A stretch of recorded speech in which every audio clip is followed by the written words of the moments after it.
guys, welcome back to my channel. So in today's video, I am going to be sharing how I make my Buddha bowl.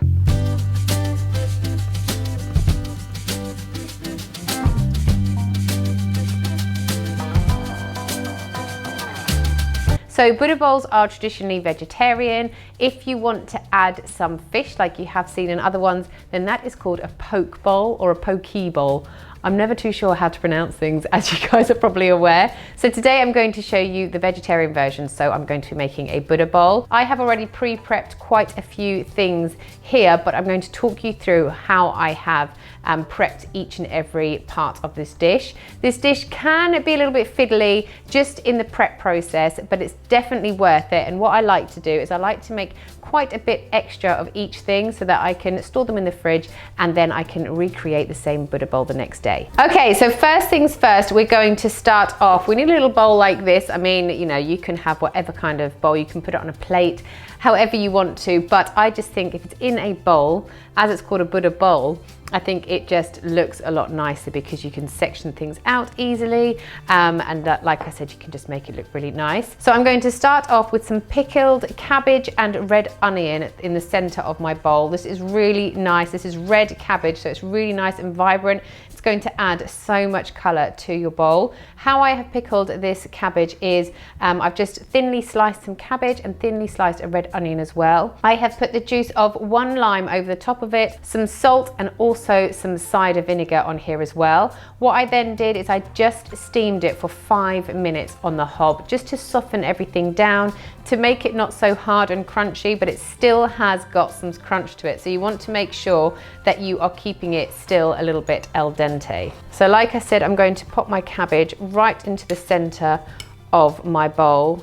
And this is then going to be the base of what I'm going to pile everything up around it. Next up, I have got some edamame.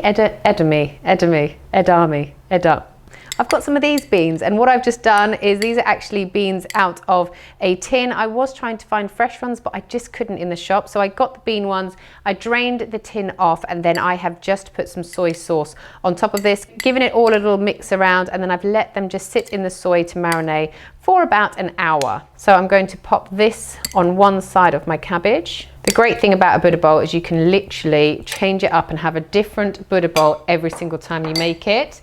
Next up, I have got some roasted chickpeas. So what I have done here is I've drained a tin of chickpeas and then I have popped them into a pan along with 1 teaspoon of cumin and 1 teaspoon of garam masala and a little bit of oil as well. And I've just fried them off on a gentle heat until they go nice and crunchy. You can also cook these in the oven if you want, or in your air fryer if you have one. They work really, really well in the air fryer actually. So I'm just going to section these out into another little pile. And then I'm going to go in with some crispy kale. So the reason I didn't cook my chickpeas in the air fryer is because my kale was in the air fryer cooking. So the only thing I've done to this is taken off the thick stalks, and then I have popped a little bit of oil on here and some salt as well. I put them in the air fryer on 182 degrees for 5 minutes. And as you can hear, they are the perfect kale crisps. So you just want to lay your kale around the outside of your bowl.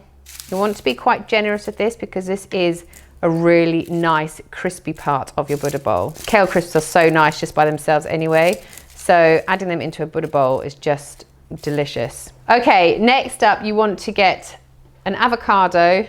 I've sliced mine in half. I'm going to take the pip out. And then you just want to put little cuts while it's in the skin into your avocado to make it into little slices. And the easiest way I find to get this out is just by getting a rounded spoon, following along the line of your skin, and it pops out really nicely.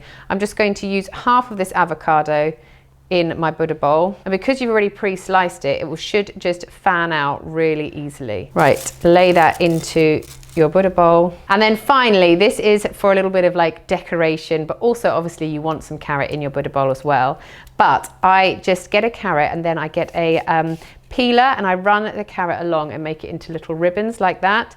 So you probably want about 6 of these, and then you're going to make them look fancy in a minute. Okay, so I've got 6 little ribbons of carrot like that. So I'm going to start at the thicker end And then I'm going to start rolling the carrot up. I just think that's a really nice way of presenting your carrot in your Buddha bowl. And then we're just going to pop them in here nicely. I'm putting mine between the edamame beans and my chickpeas. So next up, I also add a couple of raisins in just to add a little bit of sweetness to my bowl. I then get a spring onion, and you want to slice it on the diagonal. Just, I think it adds a little bit of kind of like something to it instead of it just being flatly sliced. So you just want to probably cut about half a spring onion per Buddha bowl, scatter it over the top, and then you're ready to go in with your dressing. So I have made my own dressing here. This is made with the juice of 1 lemon, 2 tablespoons of maple syrup, 1 tablespoon of sesame seed oil, 2 teaspoons of tahini, a little bit of salt, and a little bit of water as well. I just mix this up in a little blitzer, and then your sauce is absolutely perfect. It smells delicious, and it's going to really enhance all the flavors in your bowl as well. So you just want to generously pop that over everything that you've got here, or you can serve it on the side, completely up to you. But as I'm just going to eat this straight away, I always like to put it on the top. And then finally, we're just going to finish your dish off with some sesame seeds. So here I have got some white sesame seeds, and I've also got some black sesame seeds too. And there you have it, your Buddha bowl is complete and ready to eat. This looks absolutely amazing. I cannot wait to get into this. Like I said, the really great thing about Buddha bowls is they are so versatile. You can add or take out whatever you fancy. If there are a couple of things in here that you don't think you'd like, take them out and swap them in with something else. Really, really simple. Thanks so much for watching today's video. I hope you enjoyed it. I'm off to eat my lunch. Bye.